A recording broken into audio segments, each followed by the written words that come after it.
Për të dytën herë radhas i karriget e Pakicës në parlament dje ishin bosh. Zoti ministër, në qoftë se vetë PD kishte njoftuar bojkotin e seancave plenare pasi majoranca refuzonte të diskutonte kërkesat e protestuesve të përkthyera prej saj në nisma ligjore. Por kjo vendimarrje duket se ishte paraprir nga debate dhe kundërshtimet të deputetëve të PD-s në grupin e komunikimit në WhatsApp, ku disa prej tyre kanë kundërshtuar ashpër bojkotin, duke thënë se parlamenti është i vetmi vend ku mund të debatohet.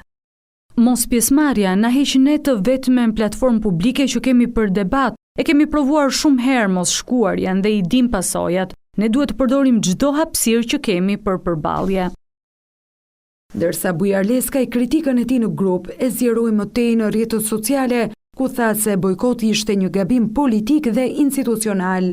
PD sipas tij duhet ta shfrytëzonte foltoren për argumente, pyetje dhe kritika, duke çuar atje zërin e protestës.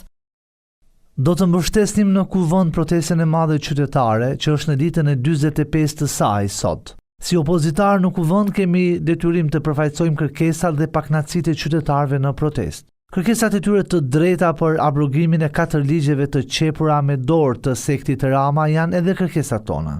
Duhet kuptuar se çdo ndryshim në kodin zgjedhor dhe në reformën territoriale kërkon domosdoshmërisht vulën dhe konfirmimin e parlamentit qytetar, që është në bulevardin e protestës dhe zgjedhjet e reja do të organizohen nga një qeveri teknike, e dalë nga kjo protestë. Qytetarët nuk i votojnë deputetët për të lënë bosh karriget në sallën e parlamentit. Ata i zgjedhin për të ngritur shqetësimet e tyre, për të kundërshtuar ligjet që i konsiderojnë të dëmshme dhe për të propozuar alternativa. Bojkoti nuk i zëvendëson këto detyrime.